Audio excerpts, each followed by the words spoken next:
Forte Catholic. I am your host, Taylor Schroll, and here we are in the Easter week that wasn't. I find myself with co-host Jonathan Bearded Blevins. Johnny boy, how are you, my friend? Oh boy, I'm doing great here talking to you on an Apple headset like a noob. Yeah, it's like you've never done the internet before. I don't know how to internet. I don't know how to microphone. So we tried this yesterday, and you sent your apologies to our guest, Lauren Montgomery, today. We're excited to have her on the show. She'll be here with me during the second segment because you had to bail because you were having some tech difficulties, and you do tech stuff like all the time. Like, you have the best setup. You have a better setup than I do, and I have a great setup. I'm about to have an even better setup as well, as Tyler's going to give me his even newer computer. So I'll have a dual PC setup. But yeah, I just had this issue with my microphone for a while, and it was exposed on your podcast yesterday. So I'm very sad. But I'm a noob, bro. Don't be fooled by my cool tech stuff. It's all set up for me by friends. Blevins exposed this week on Forte Catholic. Dude, I am the meme. I am the meme that's like, did you try turning it off and on again? Like, I always forget that. It usually works. I know. I had to grovel to get to that point with you yesterday, trying to fix this thing. I was like, have you tried turning it off and on again? Yeah, because then I have to get up, and then I have to go stand, and then sit again. It's just a lot of work. Yeah, I mean, and nobody wants to be working. I mean, you haven't worked in 3 months. You're not working. You're not used to it. I've worked 2 days in a row, Taylor. It's very hard. 2 days in a row. Oh my god. I never liked socialism until recently. Wait, what? No. Did you say socializing? That would be much safer for you at this Yes, point. Socializing. Yeah. Oh, boy. Well, that's how we're starting today's show. That actually started recording yesterday. And boy, if I was recording yesterday, we'd have some great bonus content. But I wasn't. And you are very happy for that. But we've got some great things to talk about this week.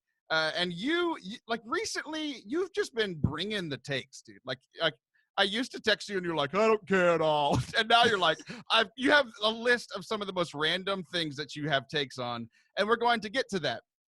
But the first thing that we do need to address is that it is Easter week, John. And yet there's no Easter. So I'm confused as to what we're supposed to be doing. Is it Easter week or is it Holy Week, and is there a difference? Well, okay. I use them interchangeably. I guess technically Easter season starts Sunday, but you know what I mean. Holy Week, whatever. Okay, no, I'm just making sure that I don't, start saying that and have, Father Strappa yell at me or something. But yeah, it really, it feels weird, man. And there are 1,000 different online options for how you're going to spend your Holy Week. There are. and that is one of your takes. No, it's not. No. Yes, it is. The Holy Week that wasn't, Taylor, please. The Holy Week. No. Are you backing off of the takes that you sent me? No, I can't wait. It's fun. Okay. It's fun. It is very weird. It's very weird, though, because Triduum is my absolute favorite liturgy. It used to not be. It is now, and it is very sad and weird. So yesterday, I got on with a live stream with the Catholic Balm Co guys. I had commercials for them for years, and I use their product, and I love it. And I got on with Tony Vicenda, the guy who started yesterday. It's like a closed group for guys that use the beard balm and what to grow in holiness too, right? Not just like, hey, we like beard balm, but it's like, hey, yeah, go ahead and add me to that. Continue. Sure, I will. So it's like, how do we as guys with beards, how are we going to be better husbands and fathers just in general? And then now it's like, Tony's been doing this cool thing where it's like a lot of people are going live and talking and that sort of thing, right? And I've done some of that, but it's like what he's trying to do is like, how can we pray together with our families, and how can we pray together as men? So I hopped on with him yesterday for about 30 minutes. And it was funny because he was like, okay, Taylor, can you join me to talk about like, what are you as the leader of your household, the husband, the father, what are you doing to lead your family into this Holy Week? And honestly, I was like, dude, I don't even know what day it is. Like, I didn't even know it was Holy Week until you mentioned it, and I was at a loss for like what I was going to do. Like, I knew I was going to pray Stations of the Cross. I'm doing that with my students on Friday. I'm really looking forward to that. It's been cool the last week or so. We just got set up in Zoom to, just like everybody else in the world. And I've been meeting with my students, talking with them, doing Bible studies with them, praying with them. That's been like really, really special in the midst of this time. But when it came to Holy Week, I didn't have any ideas. And Tony gave me some, and I'll share those. But do you have any ideas for like, what are you guys doing for Holy Week as a family? Yeah. So actually, Father Kitar, and I'm actually going to forget his name besides Father Kitar on Twitter. This awesome Vrazel. priest. Stephen Vrazel. Thank you. I believe that's the pronunciation. You're good. He's a great dude, great follow on Twitter, and he made a resource that, and one of my takes is just being a little like jaded, or not jaded is a wrong word, inundated and annoyed with like all the people that are like putting content out. It's like content overload. So I was skeptical when he was like, I'm doing something, and I clicked what he's doing, and oh man, he put together this beautiful PDF of what to do Holy Thursday, Good Friday, and Holy Saturday, and Easter Sunday. And it is nuts, like movie suggestions for your entire family, like going from cartoons like Prince of Egypt to, you know, The Passion, for each day, and like meal ideas, and what meals you should share, and maybe what meals you shouldn't share, how to have your kids fast on Friday, like all these really good stuff, as well as like some liturgy of the word stuff for the evenings. And so I will be following that pretty much to a T on Thursday, Friday, and Saturday. And then I'm looking for, I heard there was a Legos Stations of the Cross. Oh, nice. That's about what my kids might be able to handle. So I'll check that out on YouTube. Cool. Yeah. So Thursday, like for me, I hadn't seen that. I'll have to go check it out. He is a very nice guy. He retweeted something that I shared earlier. Just very kind. It was one of those things is like, you know, myself, along with many other people, have lost a lot of income during this time. An easy free way that you can help me out is to go subscribe to YouTube, because like, you know, like we can begin monetizing that once that we hit our certain numbers. And I was like, look, you know, I know everybody doesn't have money. It feels strange to ask for money right now, but hey, if you can go subscribe, you can help me get money without you even spending a penny, right? So I sent that out, and he retweeted it. So it's funny that you brought it up, because it was like literally just a couple of hours ago. But a couple of things that came up when Tony and I were talking was Thursday, unless they hear me saying this or my wife listens to the show before Thursday night, which she probably won't. She's usually a couple of days behind because she's tired of listening to me.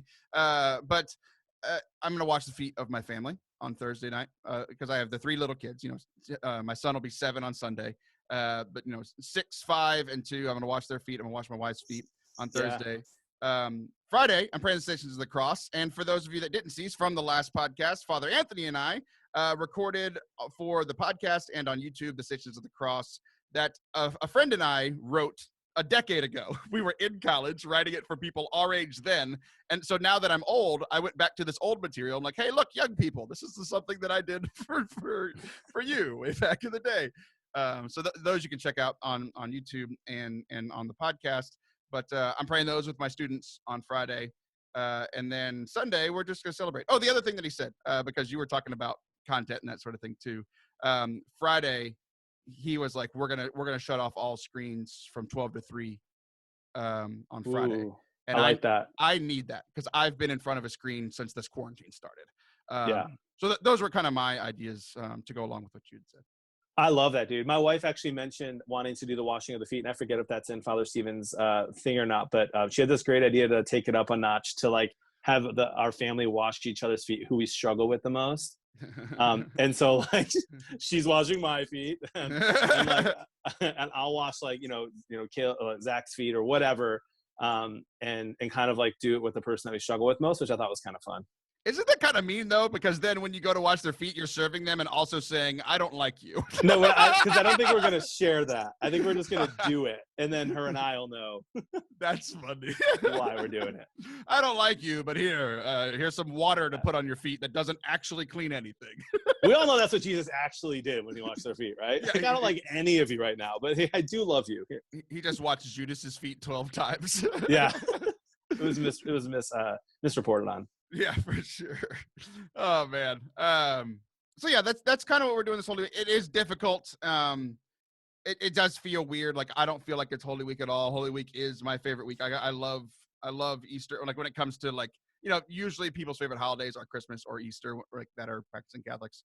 Unless you're like Irish and like to drink, then it's St. Patrick's Day, and that was just recently as well. So you can be included, I guess.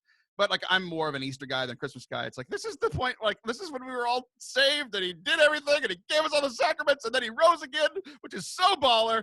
And like, and it's just like it's just another week at home. It doesn't feel as special. So I'm hoping that like these things that I've picked up from Tony and the ideas that you just shared, that I'll be able to enter into it and like actually pray during Holy Week. That would be nice.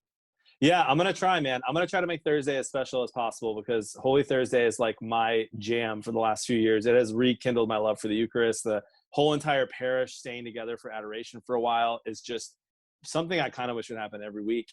And so it's going to be weird not having that. All right, so that's our Holy Week thing. You have a couple of other things that you brought up. I want you to share your take about content, Jon. Okay, my goodness. Okay, so sorry. I like how everybody on the YouTube just saw the entirety of your hand filling up. Because I was gonna cough, and then I was like, maybe I'll mute it, but I don't know how to mute it. So is there a mute button on here? No, there's not. But Jon, stop touching the microphone. I can edit. I'm good at editing. Let me do it. Edit this. All right. No, so content, and here's the thing. Like I've gone back and forth on this. I would say here are my two biggest points, maybe so far.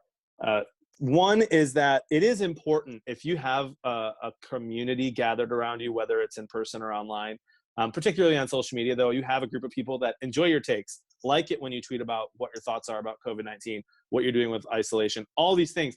That's good. They want to hear from you. I had a lot of people on my stream early on a couple years ago be like, what does the church teach about gay marriage? And I would be like, well, here's a great video from Father Mike Schmitz.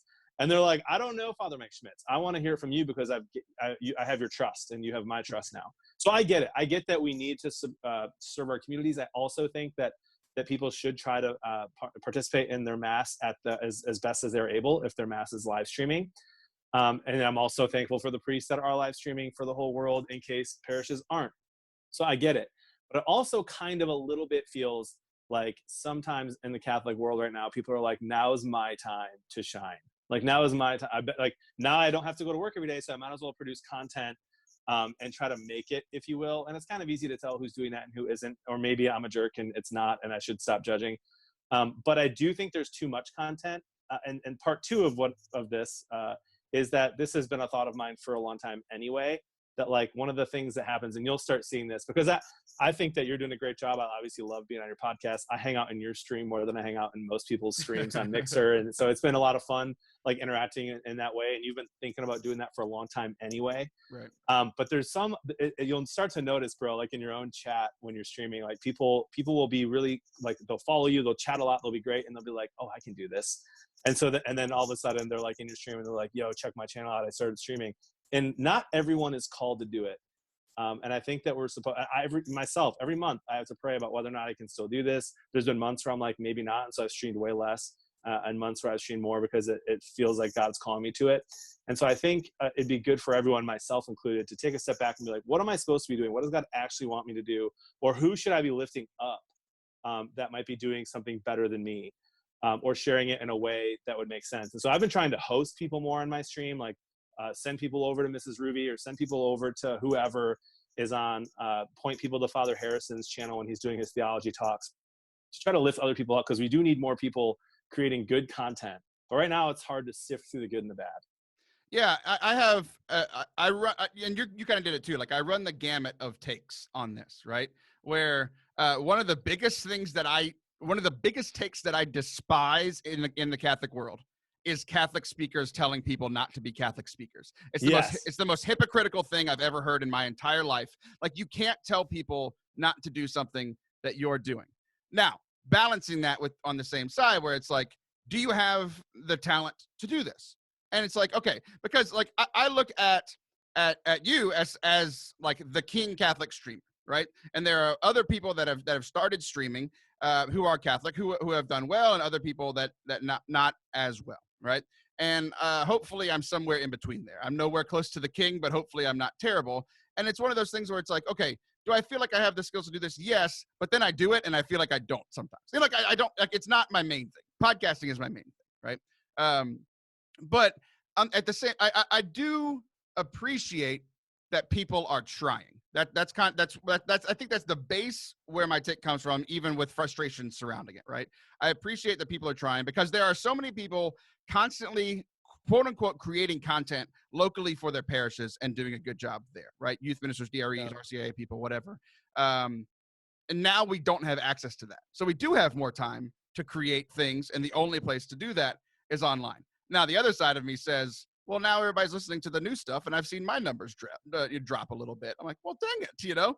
But on the plus side, my average numbers are going down, but I'm getting more downloads because I'm able to create more content. You know what I mean? So like, it's like there's pluses and minuses to all of it. And so the biggest thing that is getting me through like being a creator that's been a creator for a long time, that not just starting during, the quarantine, is I'm reading a book right now on like how to podcast. And it goes from like basics all the way up to like expert stuff. Cause I've been doing this for a long time, but I'm also helping people get started. So I'm trying to get better at both of those things. Right. Yeah. And, 60% of podcasts are defunct. They haven't created a new episode in a year. And I think that number will skyrocket when everybody goes back. So when everybody goes back to work, everything will be fine. Yep.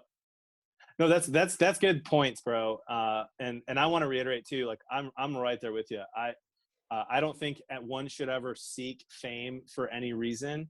And so I always try to lean towards, maybe that's what Catholic speakers mean when they say don't become one. But at the same time, like, no, some people are called to do that, and we need good ones. And we need way more Catholic streamers right now. Like it needs to be inundated. So I'm right there with you of being proud of that growing. And then also just feeling like we all need a digital spiritual director to make sure we're like doing what we're actually called to do, and it's not sacrificing other areas of our life. Well, the good thing is I do have some news to announce in regards to digital spiritual directors. I don't know if you saw this, but I recently became the digital spiritual director for someone. Did you see this? No, I did not see this. I see everything you post. How have I not seen this?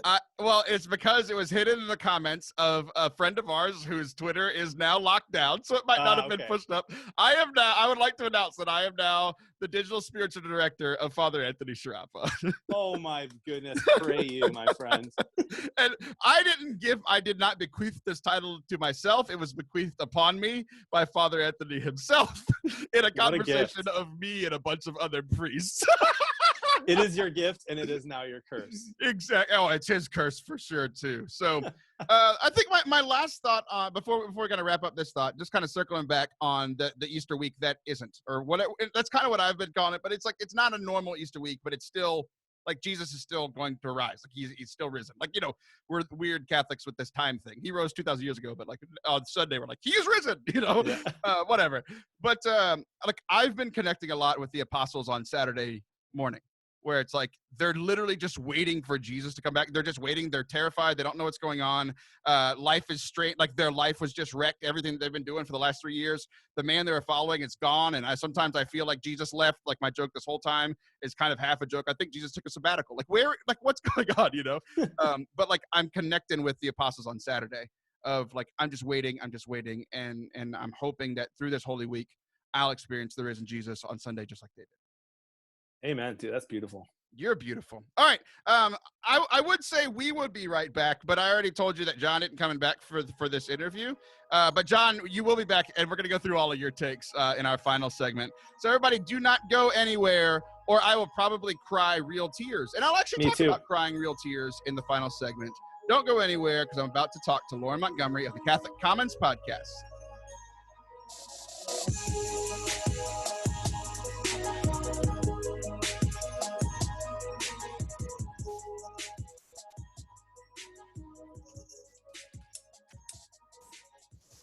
You're going to ruin your phone, and now that mic's not going to work.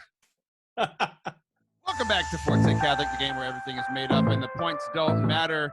By the end of this segment, we'll see who has won. If it is me or my guest, Lauren Montgomery. You know who has absolutely lost, though. This show has been brought to you by technical difficulties. You'll notice that my co-host, Jon Blevins, is not here because he is having technical difficulties. But the good news is Lauren and I didn't have any technical difficulties at all. Everything went perfectly well. It was pristine. We hopped on the call and just started talking. That's exactly what happened. That's right. That's how it usually goes with me. Pristine. Everything's perfect always. Well, I'm proud of you. Lauren Montgomery, welcome to the show. It's nice to have you here. Let's tell the people how we met. So we met because I produced your podcast. You started a podcast just a couple of months ago called The Catholic Commons, and I'm enjoying producing it. Now, most people just listen to podcasts, and they're like, oh, yeah, I'm a fan of this podcast or that podcast. I listen to your podcast like 5 times when I'm editing. Like I hear you, not like all the way through. I just hear you say the same things over and over and over again. And yet somehow I still like you. So that's the miracle. Well, now I'm just really not sure if I like you. So Well, good. Well, that's usually most people's experience of being on the show, listening to the show. So I would just, I mean, you're fitting right in. so I like to repeat myself. So I'm pretty much all day I spend with toddlers. So I'm used to doing that. So maybe that's why I do it in the podcast. You're misunderstanding what I'm saying. I don't hear you repeat things because you're repeating them. I hear them over and over again back in editing, and I like listening as an editor. Like if most people listen to podcasts. I internalize everything. I could recite back to you many of the things that you have said because I see. making sure it sounds all pristine and pretty. You're doing a great job. I love the Catholic Commons. Why don't you tell people Thank a little bit you. about it? Well, I started the podcast because I feel like there's a need, especially within our Catholic Church, for people to be catechized, properly catechized. I think a lot of our catechism courses, if we even received really anything worthwhile, happened when we were really young. For those of us who are cradle Catholics, and even if you're not a cradle Catholic, if you're a convert coming into the faith later in life, you will get like 8-9 months of formation, and then it's like you're on your own. And so my idea was to go back to the foundations and really build upon that and just help people understand the teachings of our faith. Because, when you look at things like the Eucharist, when 30% of practicing Catholics believe that Jesus is present in the Eucharist, I mean, something's missing there. Something's wrong. We're not getting the true teachings of our faith. And to believe and to properly live our faith, you need to understand it. So that's where that motivation came to start that podcast. Yeah, and I like it because it's essentially like online RCIA. Now, it's not a replacement for RCIA, but it's supplemental, and it's an easy way for people to kind of get started because, like, you come from a background. Like, how long have you been working with RCIA? 7 years. This is my 7th year. And yeah, that was the idea behind it. You have in RCIA, you have people coming to learn about the faith and to hopefully discerning whether or not they're going to enter into the church. But they also bring a lot of Catholics with them to, help them along their journey. But I hear from those Catholics like, wow, I haven't heard this for a really long time, or it's so great to have the refresher. And so the podcast is more geared primarily at Catholics who just need that refresher or need that understanding that they've never been given before. So you've been doing RCIA for 7 years. I've been married for 7 years. And I think it's safe for me to say that you are better at RCIA than I am at marriage. That's so funny. And I've been married about the same amount of time. And I would say I'm completely perfect at marriage. It's just, like we said, pristine, everything. Yeah, so whenever you definitely weren't having tech problems earlier, your husband came in to definitely not help because that didn't help. That didn't happen. I got to meet your husband, which is funny because I've heard him in the back. Like, you and I talk about your podcast because I'm working on it in the background. And we're talking about stuff, and I hear him in the background. But today was the first time we actually met, so I'm glad he's real. Yeah. That's why I purposefully messed up everything with the microphone so you could meet my husband. You're welcome. Like my big fat Greek wedding. It's like as long as the guys think it's their idea, it's fine. That's right. Okay, so I was talking about how we met, and I know we met because of the podcast, but how did that happen? I don't even remember. How did we get connected? Facebook. I mean, the Catholic Creatives Group really opened up that door for me, which is really great because I saw that there was this platform for you to go and kind of say, okay, these are my needs. And for a long time, for me to actually put that out into the world and say, I'm in need of somebody to help me, like, was really daunting. And so I was really appreciative that we had that platform. And I think I put that I needed help with editing, and you responded right away. Well, good. I'm glad my addiction to being on my phone has been helpful for the two of us. Me too. You respond. I like how you had to add. You responded right away because everybody knows instantly. But it's good that you affirmed it. Okay, so you've been running this podcast for. We've been working on it. I mean, since the fall, and it just released. So people need to go follow it. The Catholic Commons. And I like how when I tell the story about how my show started, it's like it was a response to most shows were apologetics based, and I was like, okay, there needs to be something new. Like there's something kind of missing, more kind of entertainment based, conversational based, that sort of thing. And now you're saying that it's like, okay, we need to we need some more catechesis. So what's wrong with my show that you needed to start doing? Nothing. But that's the thing is there's so many podcasts that I love. I consider myself kind of a Catholic podcast junkie. And you know, what I recognize especially in teaching RCIA and really seeing this kind of void that people who are Catholics, like, I just feel like when you're listening to Catholic podcasts, a lot of the times you kind of have to already be a part of the conversation.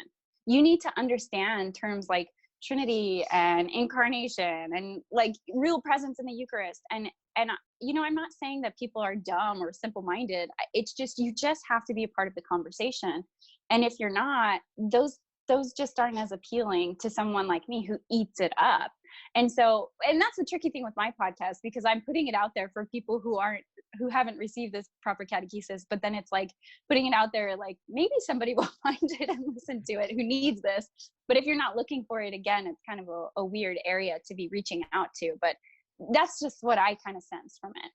Yeah, and I like it too. I like that the difference there in that there are like all of the apologetic stuff. I think you're right. It's like they're asking high level questions that honestly most of them I don't care about. You know, it's like, well, when the Pope said this about this saint, did this saint mean this? And it's like, I don't care. You know, but like when it comes to like, you know, you're doing like basic tenets of the faith, just like RCIA, and RCIA is like one of my favorite ministries in the church. The church actually says that all ministries should be based off of RCIA, and so few people like the method of discipleship and the method of teaching people and bringing them into the church should be the model for youth ministry and for adult ministry, and it's lacking. I just see it's lacking. And I had a one-on-one RCIA class in grad school, like how to do RCIA. It was the best thing in the world. It was just me and the professor. We got to sit there and hang out and talk. And most of my talks that I'm giving on like content-based stuff, you know, like a teaching on a sacrament or on a church teaching,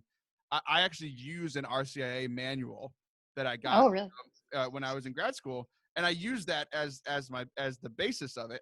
And I love, like, it's interesting because like this show is kind of dumbed down in a different, like, not in a different way. Like it's like let's meet people like not who aren't like, you know, people who have doctorates in theology. Let's just meet the kind of regular person that's sitting in the church. And you're doing the same kind of thing, but also the regular person sitting in church, but also the person who's like, what I like about your show is like, even going to RCIA can be daunting for people who aren't Catholic.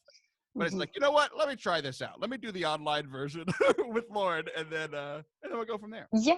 And that's what I think, you know, and I've had a couple of people reach out to me like, I'm agnostic and I just stumbled upon your podcast. And it's like, yes, that's what I'm kind of hoping, that you can get this, even when, you know, I've talked to people who have gone through the RCIA process and say, I can't even step into a church, like, and to be missing out on this beauty and this truth just because you're afraid to step into a church, like, that's so unfortunate. But the fortunate thing is that we have technology. I mean, look at us right now. We can't go anywhere, but we can sit down and have a conversation. So that's really amazing that you can use these tools to really help, you know, just educate people on the teachings of the faith, which are so beautiful and so rich. Yeah. I like how you're like, it's so easy to just get connected with technology after we definitely. Oh, stop. I'm never going to live that down. That's right. No, you won't. That's how things work here. I'm like an elephant. I always remember. I think that's a thing. Yeah, I think an elephant never forgets. That's right. And I'm like an elephant in many ways, but we won't. Especially after sitting in this chair every day for the last month. So I had to laugh whenever you were like, okay, this is my first time being a guest on a podcast, which honestly I'm surprised by.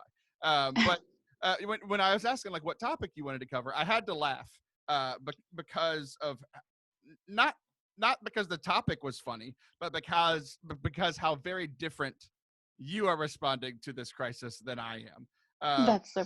You were like, okay, how are you responding? The first thing you said, let's talk about how we're all kind of being forced into a monastic life. And I'm like, no one told me that. And frankly, my prayer life has been terrible. I'm a bad monk. I'm not meant for these times. So I'm proud of you for living the monastic life. But I think that's an unfair assumption because I definitely haven't been living a monastic life. That's my true confessions, because confessions are closed. So now I'm doing it on a podcast with Lauren Montgomery. That's so funny. Okay, so what I mean by this is, and yeah, maybe that is a bit much, like, oh, we're forced into a monastic life. But I guess I see, you know, I think about what Bishop Barron always said with praying in your car, because there's this like, oh, you can't pray in a car, you're out and about and busy. But I really appreciated that he called it like a little monastic cell, like you're kind of shut off from the world. And so when I say we're like forced into the monastic life, that's kind of what I'm saying, is like everything that distracts us, everything that really takes our attention away from our relationship with God is kind of being taken away from us. I mean, inside the house, we still have things like TV and internet and computer, all of those things. But even those things, I think we're going to start to see over the next month is that they don't satisfy us. Like they will leave us restless and pulling our hair out and just like super frustrated with what's going on. But if we kind of pay attention and tune into the fact that like, this is an opportunity that we're being given, despite how horrible it is at times to feel like our freedom is being taken away and that there's like this threat outside that a lot of us are being directly affected by, but also indirectly in so much as we have to work from home. But, in that way, what was the monastic life characterized by? Quiet, silence, solitude, away from the world. And so I think in that way we can kind of tap into that and not so much just like say, oh, I'm such a monk, I live such a prayerful holy life, but we can look at how they lived and come to see the order that they live by and take that into our life. And I think that can really transform us, Yeah, so silence and solitude I've actually been really good at, in the sense of I lock myself in this room and I play the video games you say aren't satisfying. And make sure that it's silent, and I have solitude by locking that door. So that silence and solitude from my family. Right, yeah. Again, I'm not very good at this whole monastic life thing. That's so funny. You're definitely holier than me, and I think you said something where it was like, we have this opportunity with all this time, and there's been parts of me that I've been using this opportunity for things to catch up on things that have been on my plate for a long time that I haven't had time to do. So I've been going like, when it comes to like professional things. So I've been able to like work on some projects that have just been on the back burner for forever. I've been able to spend more time with my wife, spend more time with my kids when I'm not locked in this room. But I've been able to like catch up on like even entertainment wise. I've been able to rest and catch up on shows and catch up on video games. Like I just beat a video game that came out 16 years ago. Like I'm a little behind, You did it. I did it. But when it comes to, I'm really bad at praying. My prayer life is very bad whenever I don't have structure. And like dates and times have disappeared for me. They don't exist anymore because we're all just stuck here. I have no idea what today is. I have no idea what time it is. I have no idea. I'm eating lunch at like 5 p.m. Like there's just nothing. Like I have no order in my life. And like the first thing to go when I don't have order is sleep and my prayer life. And so I've been struggling with this my monastic cell. I have too many distractions in my monastic cell. See, but that's funny that you say that, because when I say monasticism, that doesn't mean that you have to get rid of any of that. But like the monastic life is about establishing order in your household, in your everyday life. You talk about calendars and dates and deadlines that you have, but that's not really what I'm talking about.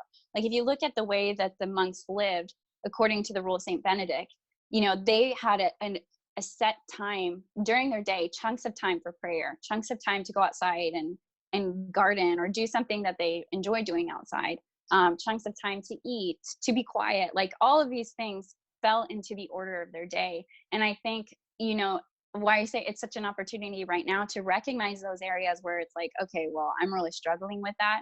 And I think you can more easily now, more clearly recognize your weaknesses. Like, oh, well, for me, I'm clearly scrolling too much on my phone. And it's bringing me anxiety and bringing me just like frustration, when I need to like figure out how to properly manage my day a little bit better. When you figure that out, will you let me know? I will. I'll write a book or something. So it was yesterday. I was sitting down and I was playing video games with, like, my son was there, so he and I were kind of hanging out, and like my wife and my daughter were there, and like we just sat down and did it. Like literally lost track of time, and then we got up, and I got up, and my wife happened to get up at the same time. Like she was in her side of the house, I was in mine, and we met in the middle. And we were like, well, what are we going to do about lunch? And we looked at the time and we're like, it's 6:30 p.m. What do you mean lunch? We had breakfast at like 11. So it is kind of funny how we're dealing with this. And like, we're fine and happy. It's just very different. So the last thing that I want to talk about when it comes to this monastic life, whenever you were mentioning this, one thing that I have never pictured, right when you said it, I laughed at myself at how terrible I am at being a monk, which is why I didn't choose that life. The second thing, the reason I laughed was because, you were the one mentioning it. You were saying, oh, this monastic life we're all forced into. And I think my favorite thing that has happened in this quarantine was a video you did with your kids a couple of weeks ago. Y'all were jumping on the sofa to the song Jump Around, and picturing monks or monastic people doing that was the funniest mental picture I've ever had in my life. That's so funny. Okay, I want to emphasize that I don't mean that you have to be a monk. That's not what I'm saying. I'm saying we can learn from the monastic way of life, like to have rule and order in your life. That I think leads to happiness. And you don't do it like a monk does. There is room to jump on your couch, to jump around. There's room for you to live your life as you live it. We're all different. None of us are monks. I'm not a nun. I have 3 kids. It would be impossible to be like a monk and to sit in silent prayer all day. I was just talking to my son the other day about this, because he was like, we were talking about prayer and heaven and what it would be like. And he's like, I don't think I'm really want to go to heaven yet, because I just don't want to sit around and pray all day. And I said, oh, that's not what heaven, what I guess I explained it to him, like, to be a Christian, to be one with Christ, is to order your day, like your whole day is a prayer. So whether you're playing or chewing bubble gum or jumping on the couch or like all of that, you're aware of the presence of God in your life.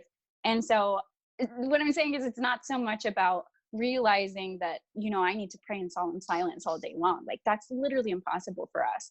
But to begin to recognize the presence of God in our everyday life, and we can do that in whatever way that means. And I think right now too, that speaks to all the anxiety and fear that every one of us is probably dealing with. I think that's a very real thing that we can all agree with, that all of this is weighing heavy because we don't know where it's going. We don't know, what's going to happen and how bad this can all get and really affect us. And that's stressful. And so when you are aware of the presence of God in your life now, that makes everything a little bit easier, And the thing that's going to get me through this quarantine is the mental image that someday, after I spend many, many eons in purgatory, my heaven, part of it will be you and I jumping on clouds to jump around together. Yes. So, Lauren, the host of the Catholic Commons podcast, go check it out. Thanks for your time today, Lauren. It was great hanging out with you. Thank you, Taylor. All right, guys, we'll be right back for our final segment of the day. We'll see if we can get Jon back. Who knows? The internet is interneting. We'll be right back.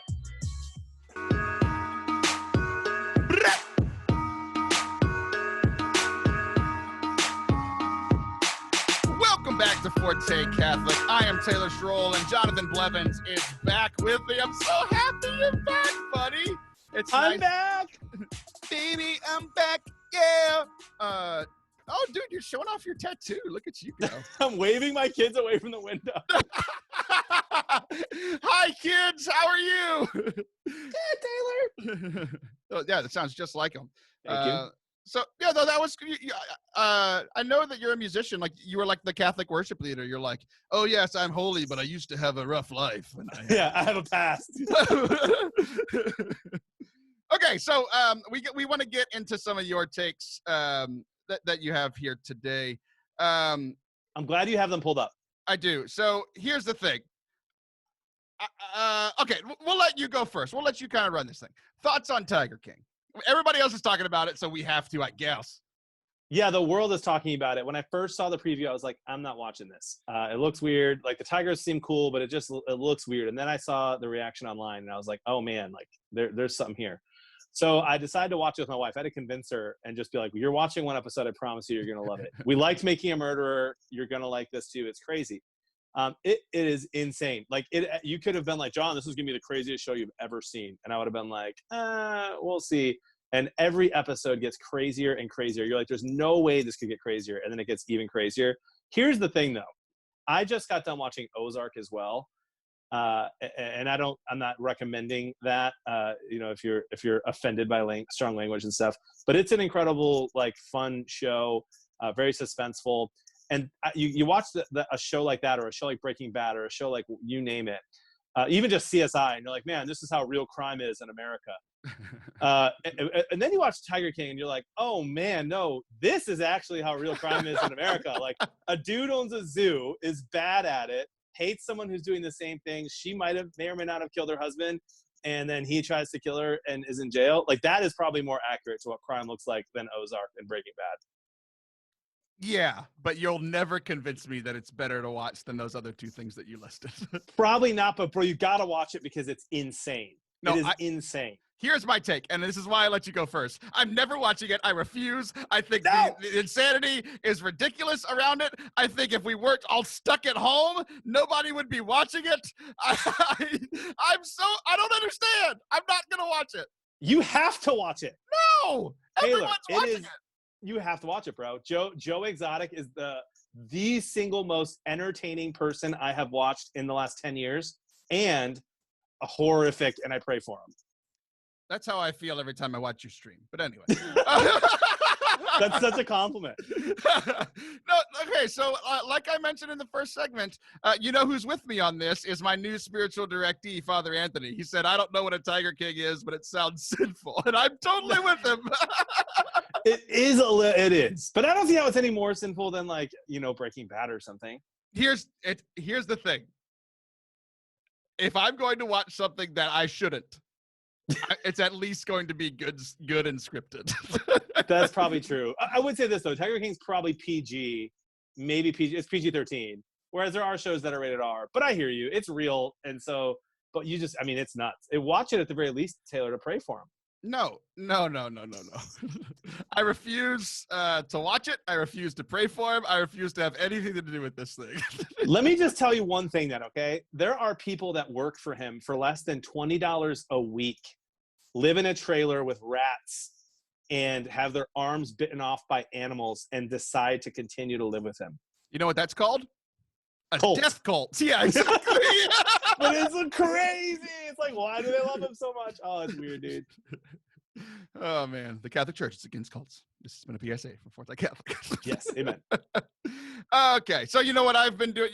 You mentioned that you stopped by the stream the other day. What I've been doing, John, is instead of watching new things that are terrible, I've been going back and doing things that are awesome that I never partook in. Partook. I don't know how to say that sentence. Go on. Please go on. Partook and partake. So I have been going back and playing.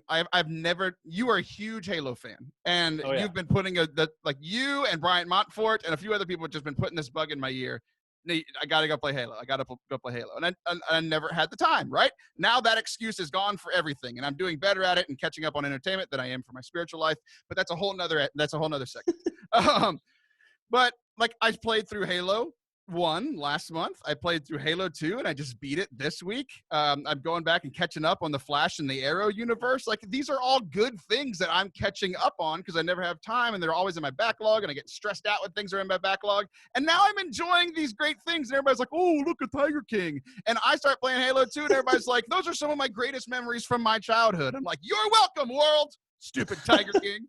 You're kind of a hero. I am a hero. You know what? And you just segmented perfectly into the next thing I wanted to talk about. As I do. And it involves heroes, and I am not the hero in this story because once again, I only ever seem to talk about this with you, but I cried, like teared up, real tears, like couldn't say words without being like, I have my heart, twice this week watching television. You finally watched Lion. Lion? The greatest, saddest movie of all time. Conversation for another time. What did you watch? It's like the Lion King, the Tiger King. What are we talking about? No, there's a movie called Lion about a boy who lost his brother in India a long time ago. He gets adopted, almost killed. He's looking for his brother. It is heart-wrenching, based on a true story. Watch the movie. Book? It won a lot of awards. No! Called Lion. Okay, so what made you cry? So This Is Us. The first one, and this doesn't involve heroes, but it involves crying. Onward. I watched Onward with my family. Have you watched Onward with your family yet? I have not watched it. Oh, Okay. man. I've heard Oh, so many good things. it's so good. It's so heartfelt. It's so heartfelt, dude. And it's one of those things that, like, usually with kids movies, like, I know, like, we're grown adults. We know where the story is going, right? There have been a couple of stories where I didn't know where they were going when it got, like, Inside Out wrecked me. Yeah. And I haven't felt that way about like an animated movie in a long time. Onward, it's like they knew that me as an adult, it's like they knew where I thought the story was going. They knew exactly where I thought all these story beats were going to lead to. And then it went somewhere else and it broke me in a good way. I was just like, this is so beautiful. You need to watch it, dude. In a good way, it broke you. It did. It was beautiful. So like things that I can say that aren't spoilery is like, I mean, just from the trailer, right? We all like the father has passed away.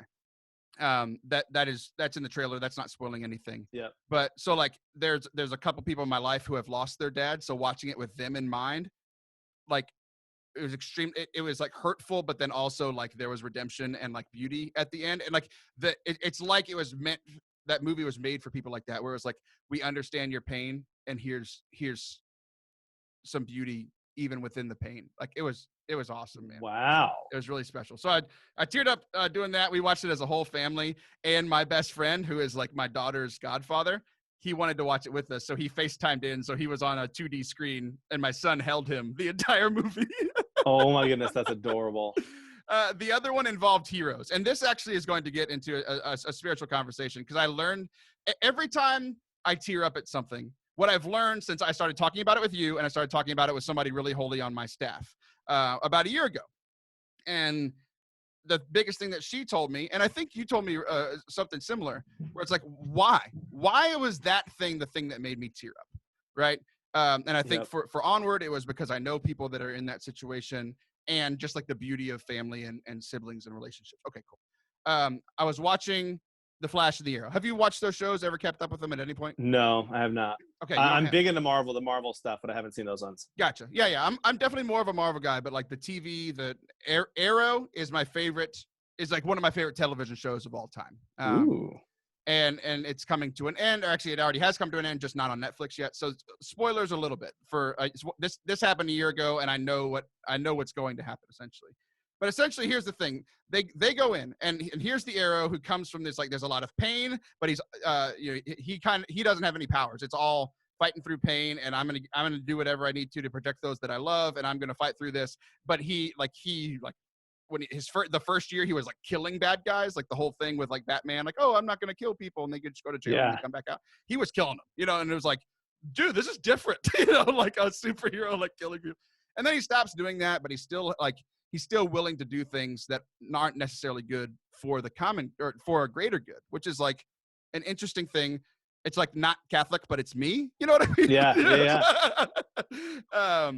And the Flash is more like straight laced. Like, so essentially it was like, I feel I connect a lot with Arrow, where it's like, I'm not perfect. I don't feel as holy as a lot of my friends. I don't feel as holy as a lot of people that I'm around. And Arrow was struggling with that. He's like, well, you're just so much better than me. And they started fighting, the holy person and the not holy person, essentially, in this. And it came down to like, everybody was going to die. Like, all the heroes were going to die. Big Bad came in. It was one of the like big things where all the shows come together. And the Big Bad was like, and Arrow went and made a deal with him. And you don't know what the deal is, but you figure it out at the end, because like, like the show's going to end. Yeah. Like, ultimately he gave his life. He said, a year, essentially the guy said, I'm going to be back in a year from now. And then it cuts off. You don't really know what he says, but from context clues, you figure out in a few minutes, like he's like they're like, the Flash is going to die. All the good guys are going to die. Or do you have another idea? And essentially his idea, like, it's pretty much laid out. He's given up his own life to save everybody else. And I'm just like tearing up and getting goosebumps. I'm like, why is this? And it's like, I think that's because, like, as much as I talk about not being as holy as my friends, like that is what I would do for the people that I love. I would do it for my family. I would do it for everybody on my staff that's holier than me. And I think that's like, it's one of those things that like, I am not as good at the day-to-day martyrdom, dying to myself, growing in holiness every day as they are, but I would literally die for them. And like, that was a cool thing for me to realize. That's an amazing thing, dude. And I believe you, bro. You're an all or nothing kind of guy. I resonate with that, which is one of the reasons I like you a lot. Like, I'm pretty similar, like struggle with the day to day, but like, you know, I give the example of like when my wife and kids are gone, I sleep with the lights on, dude. When they're home and I hear a noise, I'm out of there like James Bond. I'm like, who was that? When I'm alone, I'm like under the covers, like a coward. But like, yeah, I'm right there with you, so I resonate. But that's deep stuff. Yeah, I was like, I realized the tears were, or like the me getting choked up was because like, one, I connected with this character and he's meant a lot to me and he's gonna die. But two, it's like, man, like maybe there is some good in me, you know? There is, Taylor. There is, Taylor. And sometimes do you wish that you could express that without having to actually physically die for everyone, Taylor? Yeah, exactly. I was like let's work on that. And I think that was the thing is like, there are a lot of people in my life that are like frustrated with me right now. And like, I'm not really good at showing that I love them. But you're like, I would die for you though. I would literally die for them, and I can't like do that. You know, like maybe just start texting people that. Well, I think the thing is, I because of that, there a few people that were frustrated with me. I just started reaching out to them, and be like, you know what, I love you. You know, it's good stuff. So, yeah, thanks, Arrow, for being a bad person like me and teaching me how to be a good person at the end of your life. Hey, you've made me want to watch Arrow. Good. You haven't made me want to watch Tiger King. I win. No. He has a mullet. Yeah, gross. Okay.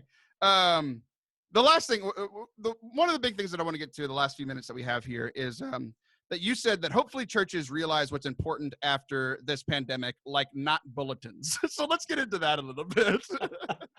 It's just been okay, dude. So yeah, I think this pandemic in a lot of ways, I'm sure just not in the church, but everywhere, it's like it's stripping away and making us ask the question, what do we need and what do we want, or what are we holding on to?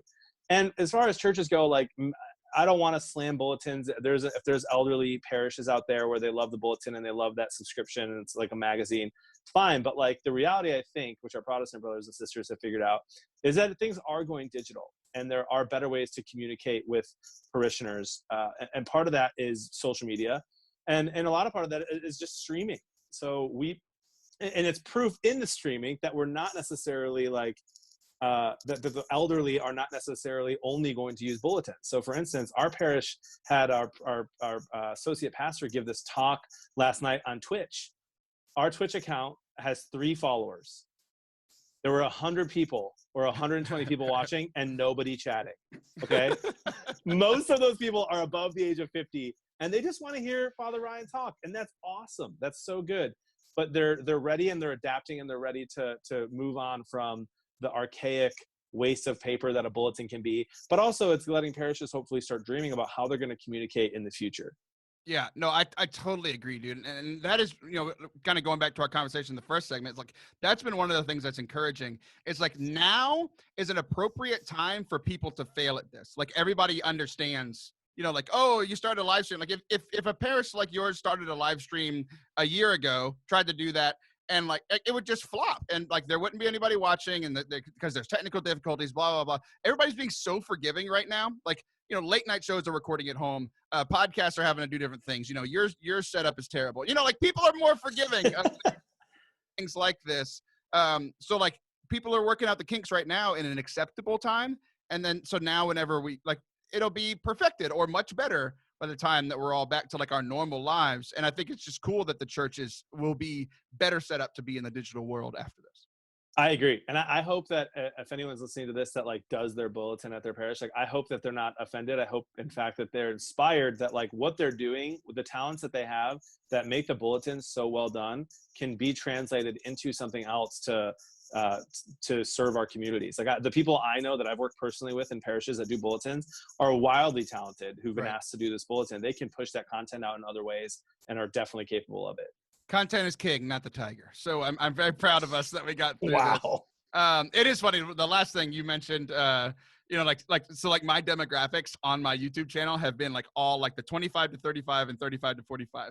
But then I just did this past weekend, if you haven't seen it yet, I did a talk for the Be Not Afraid digital conference. You can find it on the Forte Catholic YouTube channel. Wildly the most popular video I've ever done. So I want to thank Stacey for inviting me to do that. But my demographics went for like, literally it's everyone now. Like everybody's on the internet, and I'm very proud of everybody. Well, Jon, I'm especially proud of you. We did it. We got through the show. Thanks, bud. So fun. Love you, bud. Love you too, man. I will be back next week. Be back then. I don't know what to say. Bye. See ya. That was a terrible outro. Happy Easter.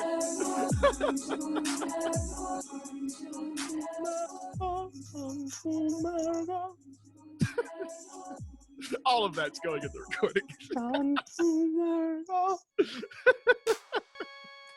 That's how the show's ending. That's awesome. What if I do this and this? Oh boy. No. Oh boy. Oh man.